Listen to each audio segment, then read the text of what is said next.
introduction. Her CV is very, very impressive. Professor Alexa Koenig is co-director of UC Berkeley's MacArthur Award-winning Human Rights Center and also a research professor at Berkeley Law School. She directs the center's investigation program, co-founded and directs UC Berkeley's investigation lab, and trains journalists and war crimes investigators around the world in digital open source research methods. In addition to directing the development of the Berkeley Protocol on digital open source investigations, Alexa also helped establish and co-chair the Technology Advisory Board for the Office of the Prosecutor at the International Criminal Court. She is also an advisory board member of Physicians for Human Rights, co-chaired the International Bar Association's Human Rights Law Committee, and extremely impressively, she has been recognized with the Mark Bingham Award for Excellence as a woman inspiring change by Harvard Law School, and as one of the 100 brilliant women in AI ethics. Also, she has written a lot extensively, and her latest books are Digital Witness and Graphic Trauma and Meaning in Our Online Lives. So, Alexa, thank you very much for accepting our invitation. We are very much looking forward to your talk about the Berkeley Protocol, its foundation, initiation, and its actually function in today's world. Thank you very much one more for accepting us. Thank you. Thank you so much for that kind introduction, and it's a huge honor to be joining all of you today to have a chance to talk about an issue that I personally am so passionate about, which is how can we continually strengthen and improve the arc of international criminal justice. So I think I'm going to talk for about 25 to 30 minutes, and then really looking forward to having a conversation about some of the most pertinent issues of this time. I'm going to start a little bit with why we pulled together the Berkeley Protocol in the first place, and then a little on how we pulled it together, and then how we're seeing it being operationalized in practice today. So I'm going to go ahead and share my screen and pop this up. And hopefully you are all now seeing my slide deck. Yes, we can. Yes, thank you. Excellent, thank you. So why we first created the Berkeley Protocol. In short, actually I'll go back one slide. The Berkeley Protocol was set up to be a foundational set of principles that could be used by war crimes investigators, human rights investigators, and others that were hoping to take advantage of the extraordinary volume of information that in the early 2010s, we were seeing activists on the ground posting to places, to social media, to other publicly accessible materials online, and using that to strengthen our fact-finding about the who, what, when, where, why, and how things were happening in the world. This period of 2010 to 2020 was a really creative and innovative period. As many of you may remember, back in 2010, 2011, we had just seen kind of the rise of major social media companies like Facebook, Twitter, YouTube, and others that are more regional in their orientation. The smartphone had begun to really reach a certain degree of penetration around the globe, enabling and empowering people to take videos and photographs of what they witnessed in their particular communities. So we were seeing a huge volume of content related to crisis and conflict. The challenge, of course, was that social media was a relatively new thing in its digital form. We've, of course, had social media for millennia, and there's some great books that talk about the social ways that humans communicate, on which that's based. But thinking through it as a potential resource for evidence was a fairly new phenomenon. And there was I think there were a lot of us who were very curious about how this information could be leveraged or be helpful. A lack of understanding about the potential limitations and challenges and risks that would come with using that data. And then a real need to think systematically about how do we translate fundamental concepts of evidence collection and the use of evidence to a digital environment and to a digital era. Things like, how do you preserve chain of custody, which is such a fundamental concept in forensic practice, with traditional physical evidence like a murder weapon or bone fragments. You would, of course, as an investigator, put that information in a bag, seal it, sign your name to say you were the collector, put a time and a date stamp, and then that would be logged every time it was handed off person to person until it ended up in court. How do you do that with a tweet or with some kind of post to YouTube? We were asking a lot of questions at the time, and unfortunately, it seemed no one really had a clear set of answers. So the Berkeley Protocol's foundations really are in this idea of technical innovation and a recognition that how people communicate has changed radically over the last several hundred years. With each new step in that technical innovation, I think what we have seen is an ability to spread information farther and faster than it ever has before. There's also been a qualitative difference in terms of going from print to more to different kinds of visual imagery, to of course bringing in audio resources, et cetera, and eventually combining all of those. Specifically, in terms of the types of digital evidence that the Berkeley Protocol is designed to think about and address, there are a lot of different ways that evidence can come in through digital mechanisms, through electronic devices, through third parties, through things like cell tower records, et cetera. But what we were particularly interested in was the information being posted to the internet that any person could access.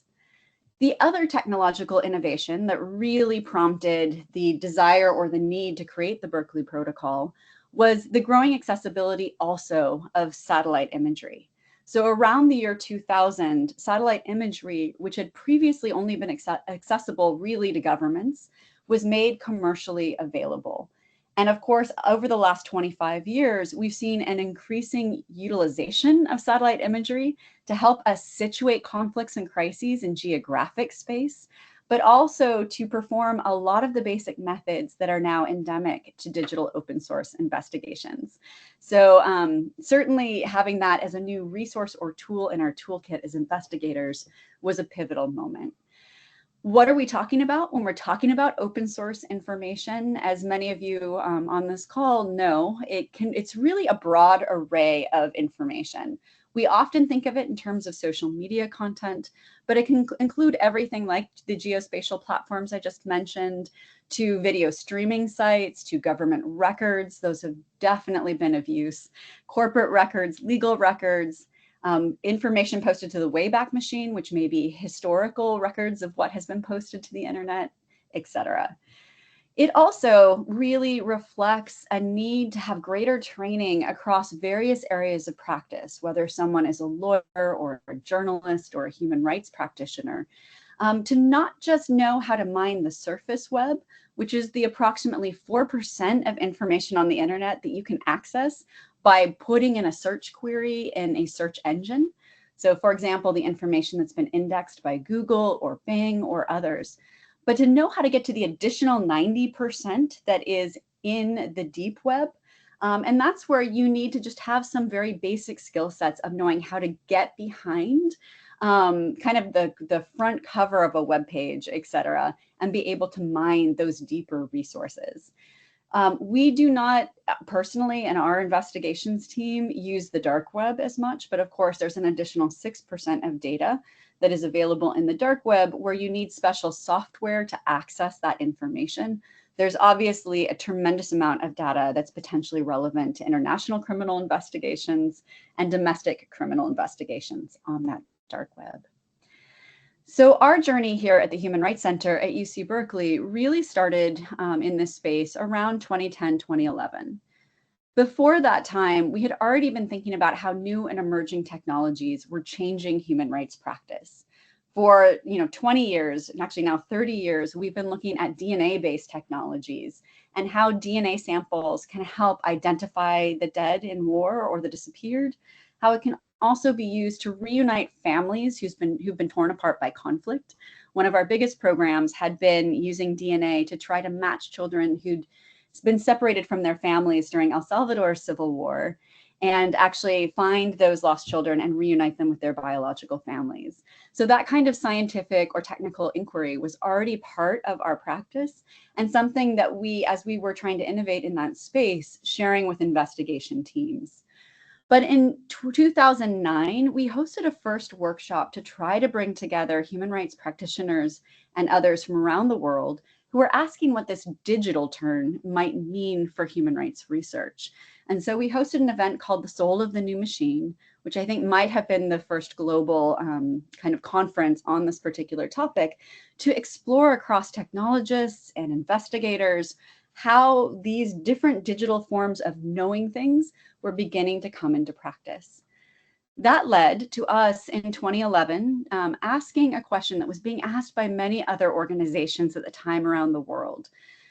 The 2011 was, of course, a time point when the International Criminal Court was just coming up on its first 10 years, having been in operation.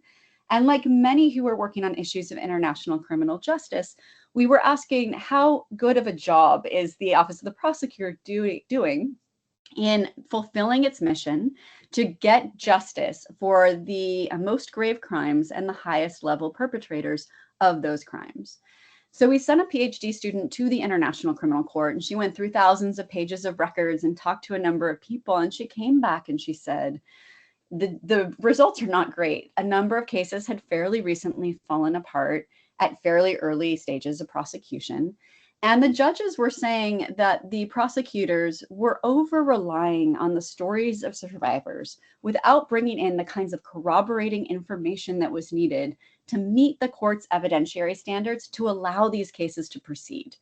So that kicked off our last 15 years of work, which has been what new forms of information are out there that can corroborate or in some cases disprove what those survivors are saying have happened in their communities to hopefully be able to better satisfy those evidentiary standards.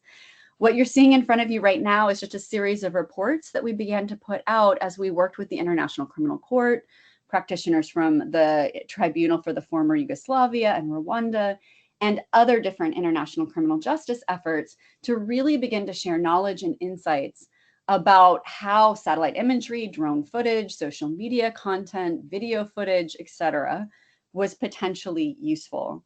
We also, as part of those conversations, brought in people from places like the FBI here in the United States and the Department of Justice to try to learn from them about what they might be doing in some of the latest techniques, but also brought in people who really weren't part of international criminal justice, but were creating new technologies, and there was a recognition that what they were pioneering was potentially relevant.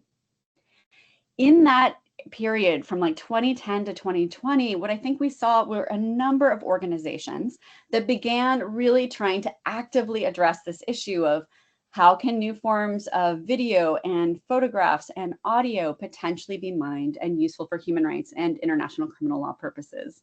So in the left-hand column, we have some of the evolution that I think has really taken place in the journalism space.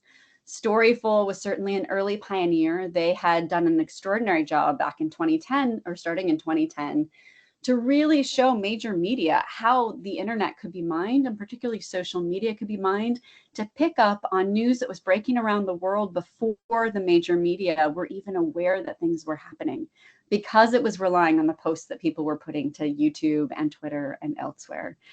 After that model, I think we also saw the early rise of the organization Bellingcat, which was beginning to combine that social media content with geospatial imagery and other resources online to begin to try to figure out who was responsible for very public-facing atrocities or crimes, like the downing of the flight MH17 that had been shot down on its path from the Netherlands over the Ukraine.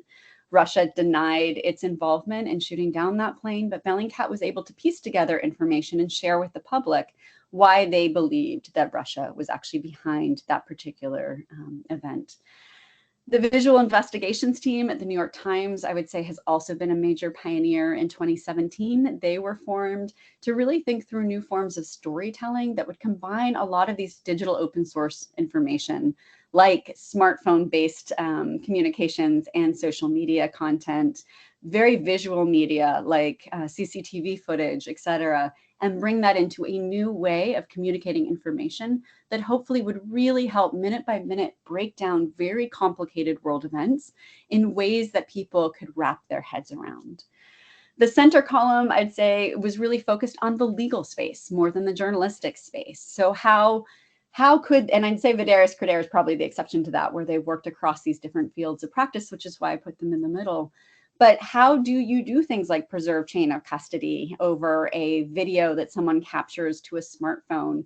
Eyewitness to Atrocities mostly works, if you know them, they're through the International Bar Association.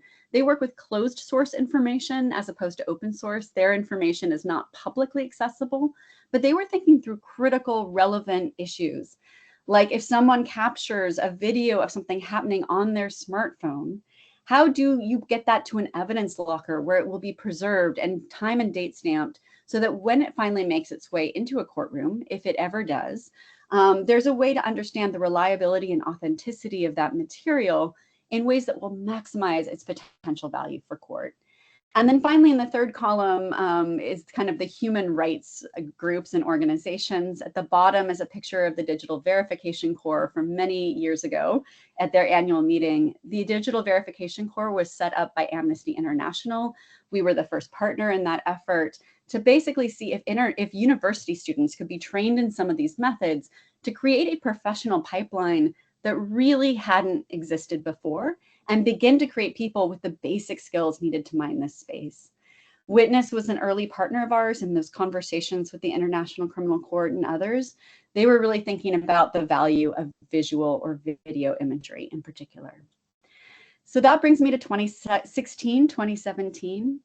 Because of the work that we had done in the human rights and war crimes investigation space, I was beginning to get a number of phone calls from lawyers on the ground who knew we'd been working with the International Criminal Court to say, Alexa, I'm getting WhatsApp messages from people on the ground in, say, Iraq or Syria, and I don't know how to preserve them or download it in a way that would be most useful for court purposes. Or I'm beginning to find videos that have been posted to YouTube that are relevant to our cases. What do I do with that? And where do I put them? And how do I store them and log them so that I can find them later? What are best practices in that space? We and a couple of other organizations began doing kind of a global review of what were people doing in different jurisdictions because we didn't have any easy answers. And what we found in that global review is that there was really no authoritative overview of how to do this work.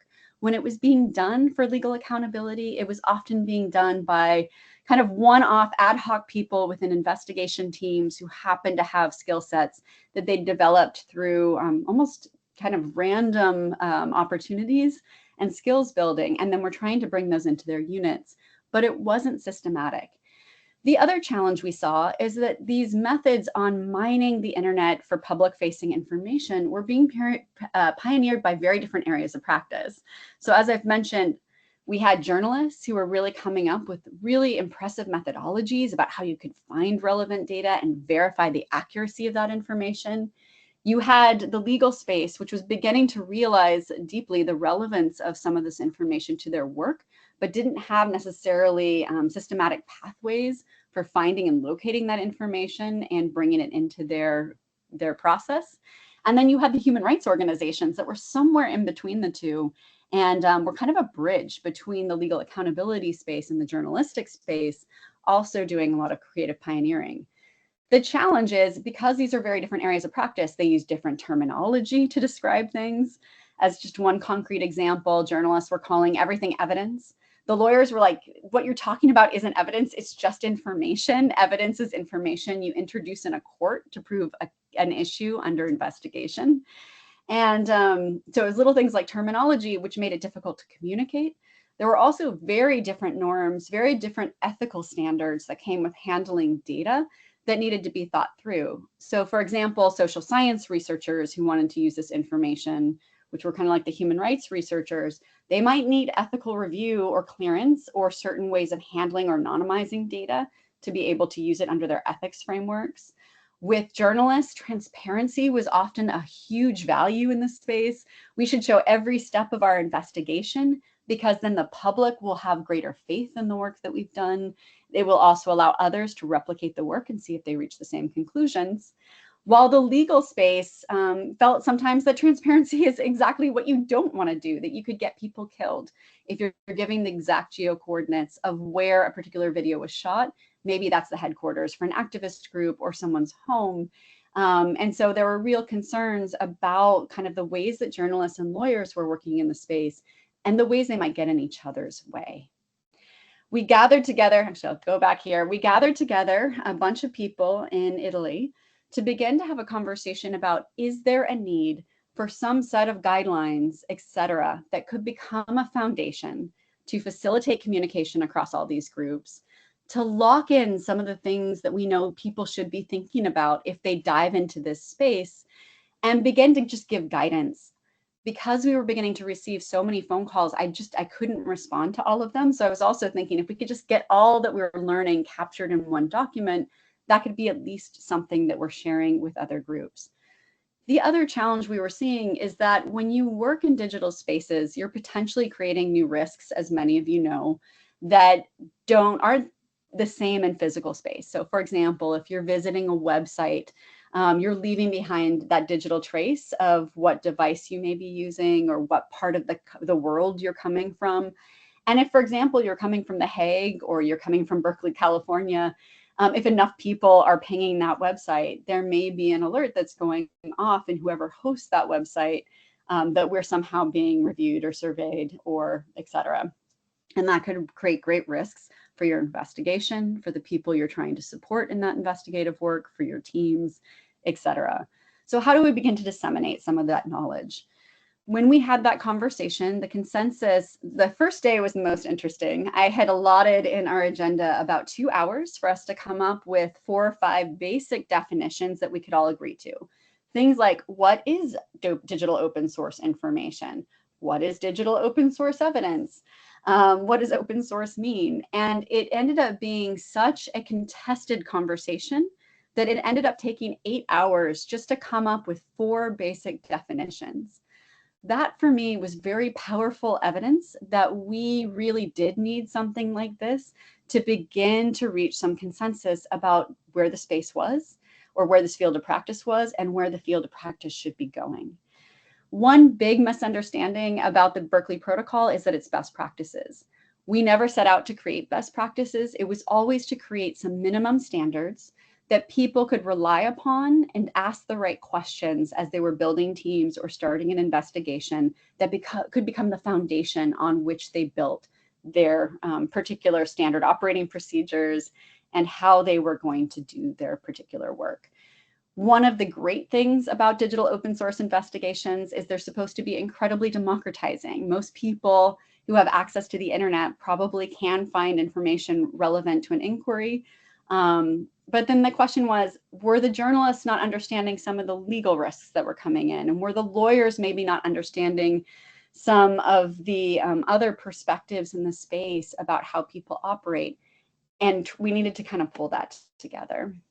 So we, as part of that process, we began to, first of all, talk with a number of experts around the world. We pulled together a multidisciplinary team that had international advisors. We had a coordinating committee of myself and Lindsay Freeman and Eric Stover. But then we had a global editorial committee that helped with drafting and revisions. We had an advisory committee that gave input at critical stages across the process.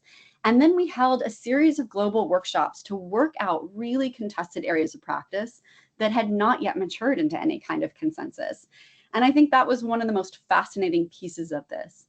We had one that was just on, should you use a fake identity when going online to conduct an investigation? What are the different factors that go into that decision-making process? Things like, what are the ethics of this space and how do we avoid getting people killed inadvertently with the work that we're doing? Ultimately, the document that was produced, we launched in digital form in December 2020. This was a partnership with the United Nations Office of the High Commissioner for Human Rights. They were very involved in the final drafting processes of this document. We had hoped to launch this at Nuremberg because of the global pandemic. We ended up launching it online. In retrospect, I'm very glad because we were able to then have hundreds of people that were actually participating in that global launch. We were very honored to have Michelle Bachelet kind of open the remarks for the importance of something like this in helping to bring digital investigation or to bring war crimes investigations into the 21st century. Just this past February, we were able to launch the Berkeley Protocol in all of the languages of the official languages of the United Nations.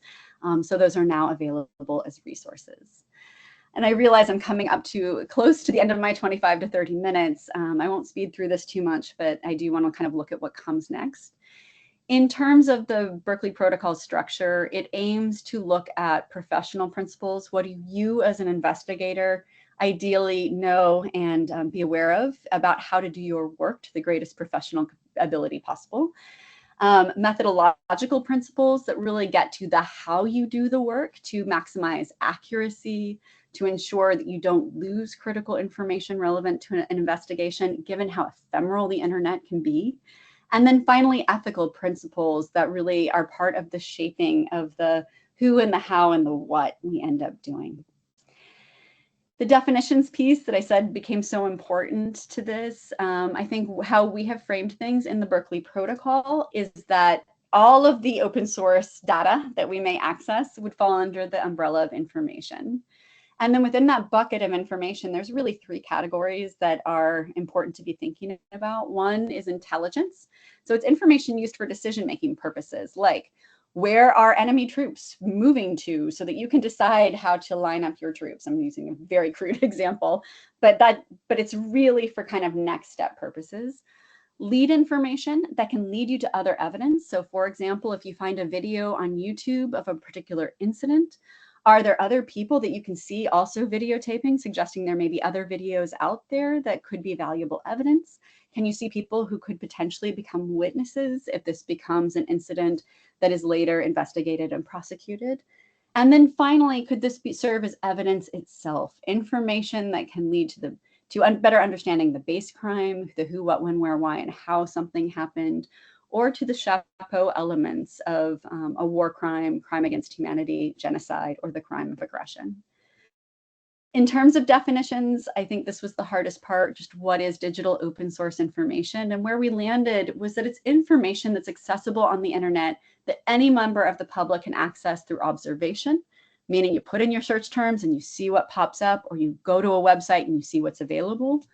By request, this includes things where you maybe need to give an email address to get access, or nominal purchase, meaning it's an amount of money that the average investigator could easily access, things like a New York Times subscription, as opposed to a really expensive database or tool that would really be out of the reach of the majority of people.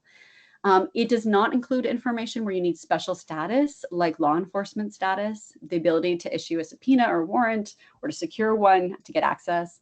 And it doesn't include anything where you engage in illegal activity to get that information. So no illegal hacking of someone else's data set, et cetera. The gray zone is really hacked and leaked data, and my colleague Lindsay Freeman has written on that. The stuff that others hack and then leak, that information is then technically publicly accessible. The question then are, of course, the security and legality of using that information. Finally, we were kind of thinking about all the ways this information can be valuable. And I think this is a critical mapping exercise. I also have a couple of colleagues in the UK who've written on this about where open source information can come into the investigative process.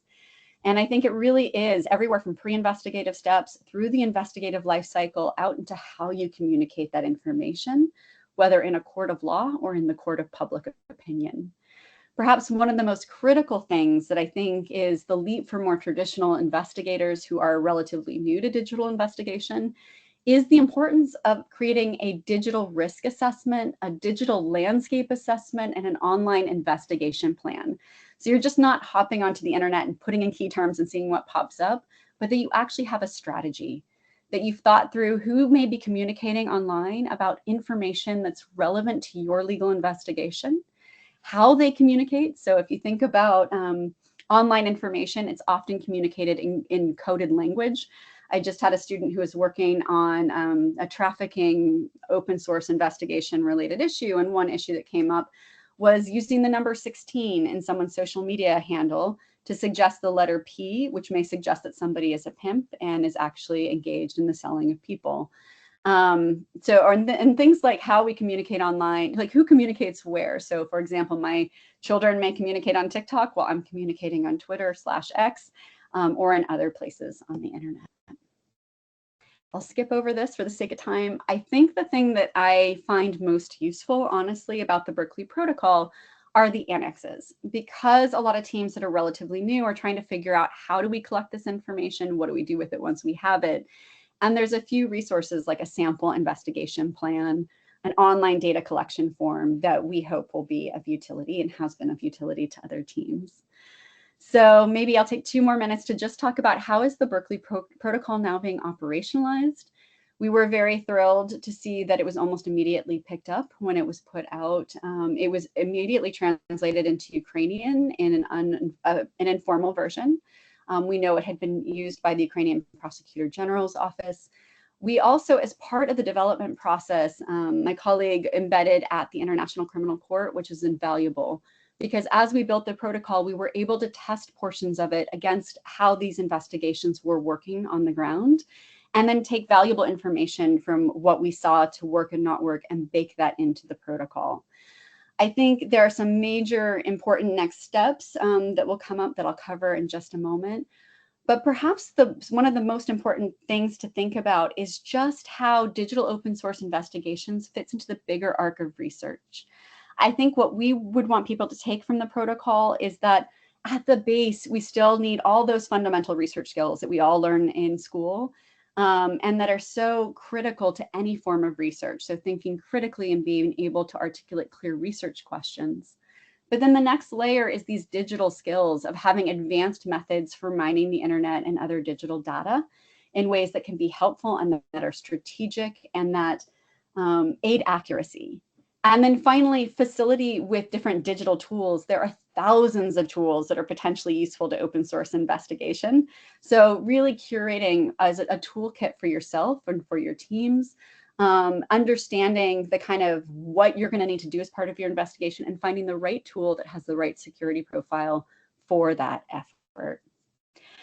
This was something that was posted to Twitter/X, and I thought it was brilliant. I put credit to Griffin, who posted this. I think one thing that is sometimes a little bit of a trap, and it's what we're trying to help avoid with the Berkeley Protocol, is this idea that OSINT tools are kind of sexy and flashy and that that's what you need, as opposed to really realizing the tools are just a means to an end and really to be to strengthen investigations across the field. We need to be thinking about how to be a great open source analyst and not just focus on the tools. Our mantra has been let the tools and methods follow the investigation and not let the tools and methods that sometimes seem very exciting and new and are cutting edge really drive what we investigate and how we do it. We've started seeing this now come into cases, a number of different cases in really interesting ways. I think we are only going to see this continue and grow, and I'm sure we'll have more time to talk about that. I do think what we are going to see as this is operationalized is an increase in the number of translations. I've already heard from a number of different countries and investigation teams that are creating new translations for their teams. It's also the foundation for standard operating procedures. So the Berkeley Protocol on its own will never get you to an investigative process. We work very closely with a number of organizations to help them figure out the process that will sit on top of this, what tools they'll use, how they'll structure their teams, who will do what, and guiding that out. Training of professionals, that's something that we have also been doing in partnership with a number of organizations, including the Institute for International Criminal Investigation. There's just a need to scale this. We're really looking carefully right now to train the trainer model to try to maximize that scaling. Thinking through investigation planning and bringing more of that into the field. And then finally, I think the Berkeley Protocol is a foundation for informing new sets of guidelines that will sit on top of it. So if the Berkeley Protocol is very principle driven and it's meant to just be a foundation, what we're seeing now are new protocol guidelines coming out from other organizations on, say, audio evidence that make reference to the Berkeley Protocol. We're working with the Institute for International Criminal Investigations to create guidelines for people doing investigations of sexual and gender-based violence who may be coming across or looking for digital information to strengthen those. I want to give the final word to Michelle Bachelet. When she helped to launch the Berkeley Protocol in 2020, she emphasized that the protocol is ultimately about protecting human rights and advancing justice, that she welcomed in particular its principles of humility, of inclusivity, and of dignity. As this document is increasingly used, my hope is that those will be 3 very driving principles. Thank you so much. Thank you very much. Thank you very much, Alexa, for this very rich introduction, but also at the same time explaining several of the nuances of the protocol. You highlighted that it's principle driven and all the other issues about maybe the limits, the application, and the operationalization. I can see that we have a couple of questions in the chat already. So I propose to take them in a kind of groups. So I think the first two questions are kind of interrelated. I can read it if you want. You have access to chat as well. But the first question, it is related to leaked information who could be coming from illegal hacks, for example, but then afterwards this information has been posted and it's accessible online. And the question is, what is the legal strength of this kind of information? I also found extremely important your focus on information and evidence, how we lawyers, we say, okay, this is information and evidence is a different thing. And the second question, which could be related, is about issues, it's about authentication processes. I'm pretty sure that the protocol itself deals with the methodology, but especially in our era, we are talking about the AI tragedy that Simon Chesterman talked about, deep fake propaganda. Yeah, I think you could start maybe with these two questions and then we'll continue.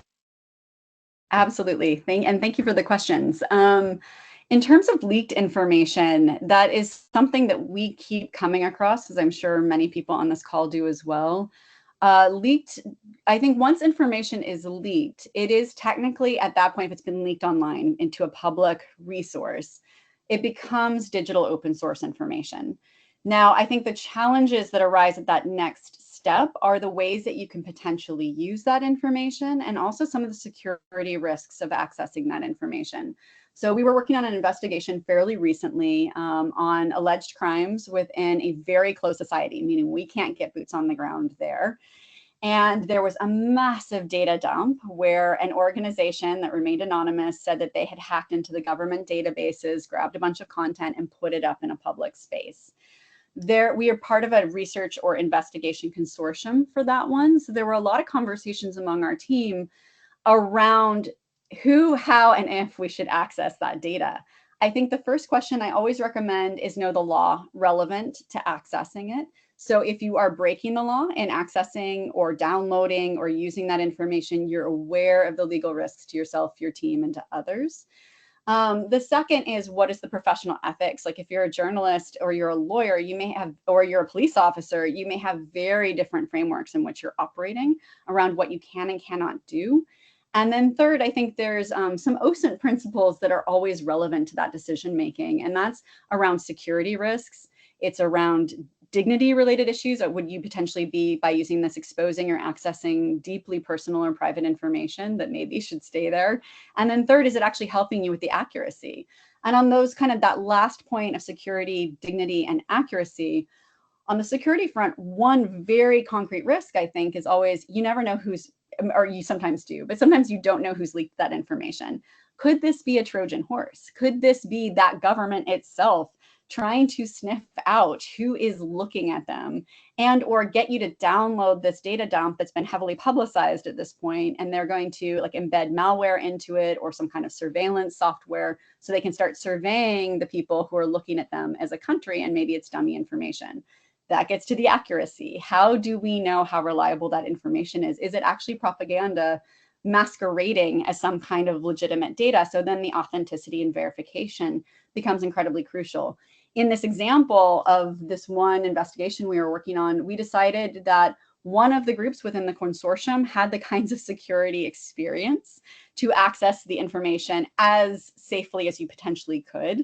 And so they did a lot of the assessment of the data. They housed the data on a separated computer, so that it was not actually potential to infect the rest of the teams was quite minimal. So I do think you need a careful process in thinking. In terms of the legal weight of that, I would definitely recommend a piece by my colleague Lindsay Freeman, where she talks about the role of hacked and leaked data in open source investigation and some of the concerns and considerations. Some of this will really vary by jurisdiction. Some jurisdictions, like at the International Criminal Court, are quite permissible about what they bring in as evidence, where you really just need to show that there's some relevance to the investigation.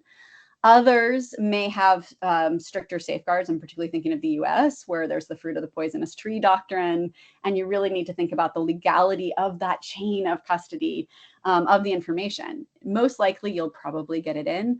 At a bare minimum, it can be very helpful as leads to other types of information, as contextual data that may help your understanding of other information you've collected, and it may provide you with some baseline actual evidence. Hope that Thank wasn't you. too long-winded. Yes, no, that's great. Do you want me to read the other two? It's from the same person.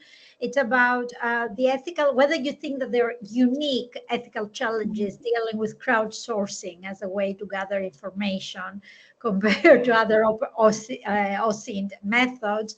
The attendee asks whether it would be trickier due to the limitations of international courts in terms of speed, and also because of the variety of the diversity of the members of the different crowdsourcing societies and jurisdictions. That's the first question. Yeah. And the same question, I think it's a meta question to that. It's to, if you think that there are instances where states respond to crowdsourcing efforts differently than other kinds of OSINT, such as collective punishment type of reprisal thing. You know, maybe you can take this one as a.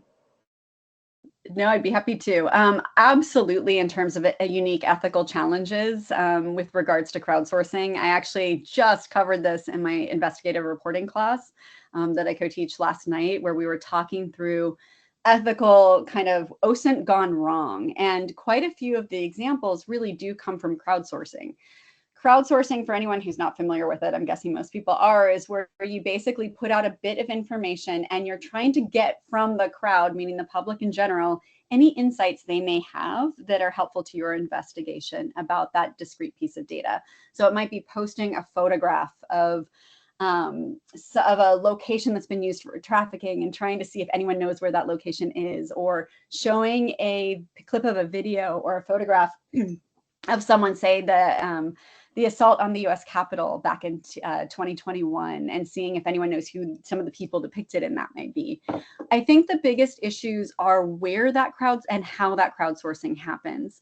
So particularly at early stages, I think of this kind of OSINT field of practice, there was a lot of just post this stuff to Twitter, or to Facebook, get the broadest amount of audience response possible, and bring that into your investigation. What I think was learned quickly was that that was creating actually a lot of risks that people weren't anticipating. So let's say the person who posted the original data source that they wanted information about decided to crop a piece of that so as not to like give up who the victims or survivors are in that picture or that video. Well, of course, the first thing an open source investigator is going to do is reverse image search that photo to see if they can get more details that will be helpful clues to helping identify that location or those people. So unfortunately, then if they post that reverse image search picture, there's the victims and survivors. That raises huge legal and ethical issues.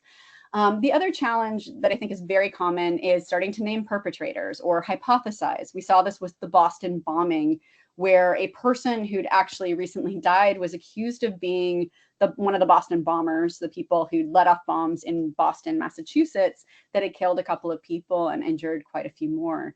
That was devastating. Their family didn't know where their loved one was, and then he was accused of being the Boston bomber. They received death threats in a moment of crisis for their family. And we've seen this play out time and time again. One thing that I was horrified to see in the aftermath of January 6th was just posting of pictures from the attacks on the US Capitol and people in public spaces very openly hypothesizing about who different people were, and then taking from those people's other social media accounts and posting pictures of their family members and others. Doxing is not journalism. Doxing is not legal practice. And I think what we're seeing, which is a good development, is a movement of those collaborative efforts to private spaces, like private Discord channels or private Slack channels or Signal channels, where it's not all out there for the public to consume until you can verify it and make sure you have it right. I would also say that if you're doing this collaboratively in public spaces, it's important to know who else may be investigating.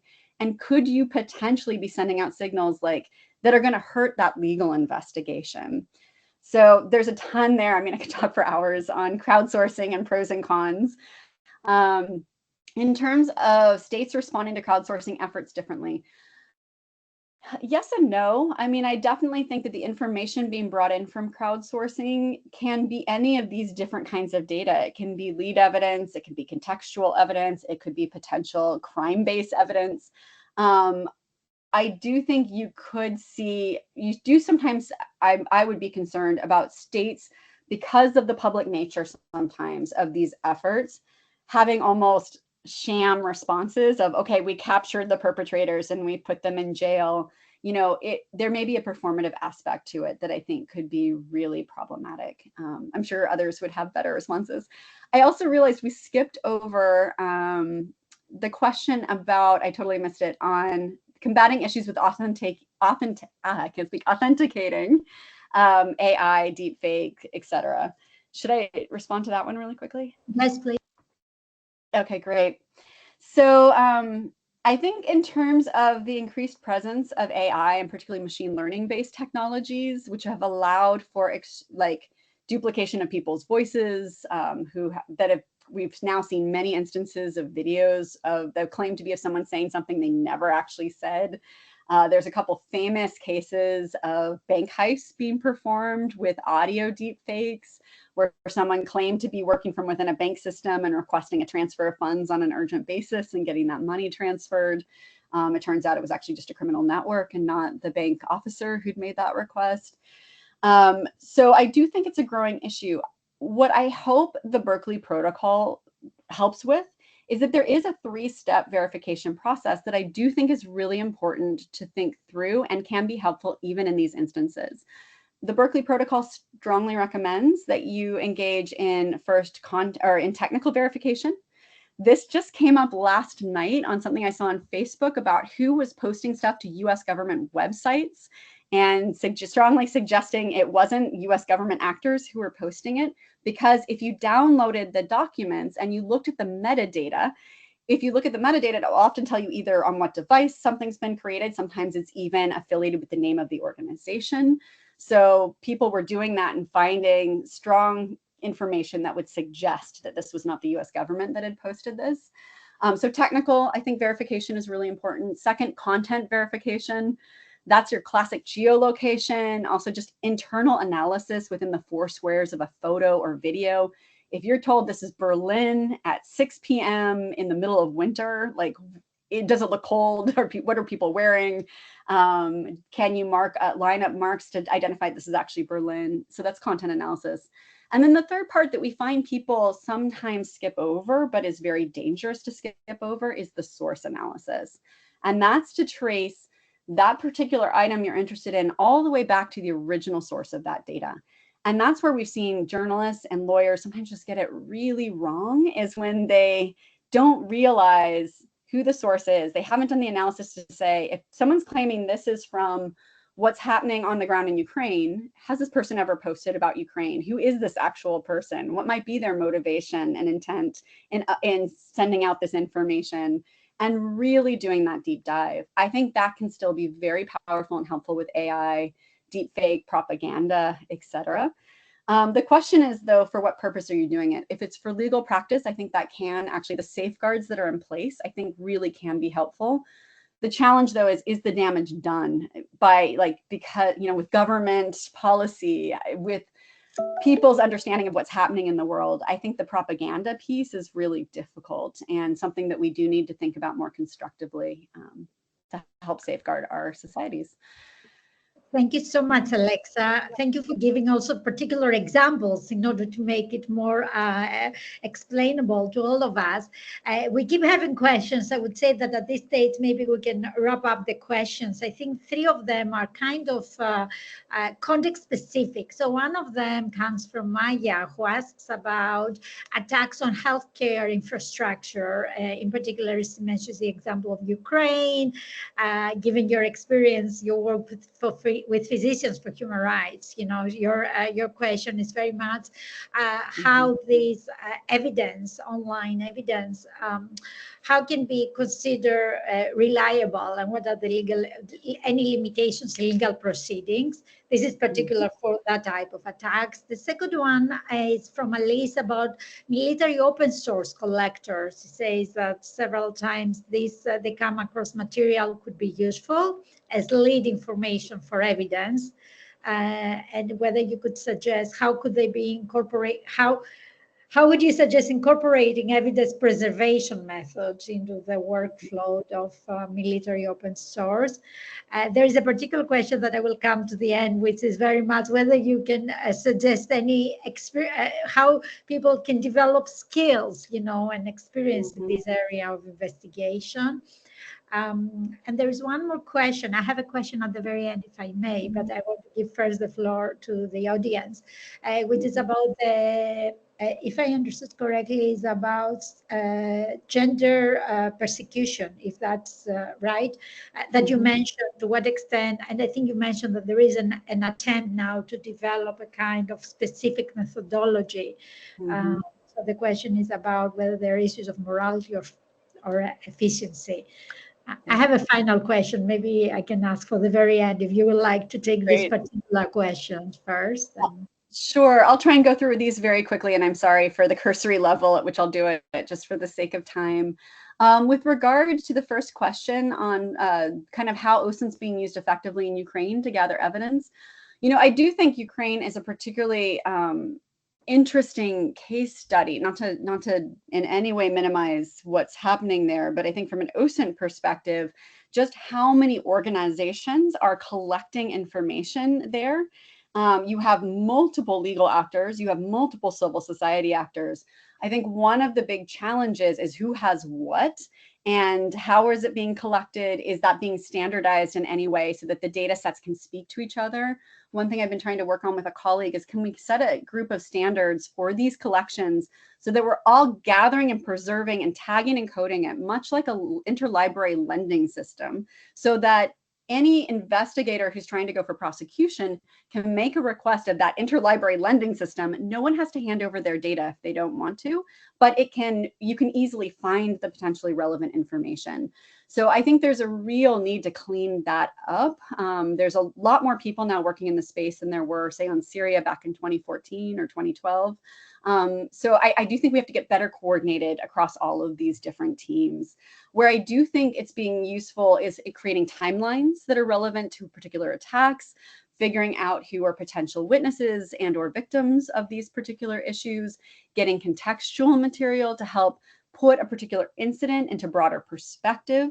I think it can also be useful for getting the attitudes and impressions of different military actors and units, potentially going all the way up to people like Putin himself or Zelensky himself. I do think all of that can help to contribute to analyzing whether there's a legitimate claim of crimes against humanity, genocide, war crimes, etc.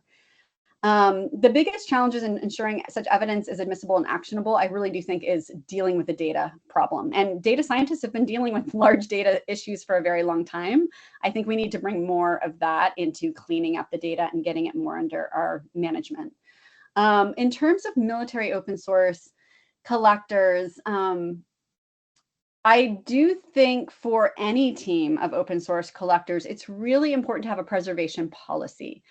For example, on what basis are we going to make a determination that this is stuff that's worth preserving or downloading? And also making a determination qualitatively, does this need to be downloaded and preserved to a forensic standard? Meaning I'm going to download the content, all the contextual information around it. I'm going to hash that information, meaning I have a discrete series of letters and numbers that if I run my video or photograph across that same software in court, the same string of letters and numbers will come up suggesting it hasn't been modified. All of that, or can I just screenshot something and put it into a series of notes? Because that's the only extent to which I need it, which is much less labor intensive. So I do think it comes back again to the investigation planning and process that you put in place. For developing skills and experience, there's so many opportunities. I need to actually just create a one-pager for people because this is a very common question and a really important one. There are some great online courses that are free. So Amnesty International, for example, has a great course. The Knight Foundation has a really good course for journalists in particular, but a lot of the methods are the same. There are, of course, books like Digital Witness, and of course, reading the Berkeley Protocol can at least give some of those foundations. In terms of volunteer experiences, I think, obviously Bellingcat has some of the most coordinated volunteer experiences. I think we'll be trying to figure out if there are some opportunities in the future that can be kind of tied to training or kind of hackathons on discrete issues that could be more broadly opened. Most of our stuff, because it's legal, a lot of it's legally oriented, we do kind of keep internal to our team. But I will work on creating a resource sheet for that hopefully we can even post online to our website. Thank you for posting the protocol. SGBV, yes, that is my current passion. I am currently working on a book with a gentleman, Ulrich Egan. We are under contract with UC Press. It's going to be a really comprehensive book on using these methods and thinking through the ethics, and then just the different methodologies that I do think need to be particularly thought through that are a little bit different from the other kinds of investigations we work on in open source. We are working also in partnership, and we will have coming out for global review in just a couple weeks, a new set of guidelines that we did with the Institute for International Criminal Investigations. They're one of the coordinators of the Murad Code, which sets ethical considerations for doing sexual and gender-based violence investigations generally. We have helped them translate that for digital open source investigators because the workflow is very different, the terminology is very different. So that should be available as a resource very, very soon. And then in the meantime, I have both an article and a book chapter that cover kind of an introduction to that topic that I'm always happy to share. And I think that was the last one you mentioned, me mentioning, and I know we have 2 minutes left, so I didn't know if you wanted that last question or if you want me to answer. Yeah, I don't know. Thank you so much for responding to everything, for giving so much information. This is very much appreciated given the interest of those who attend.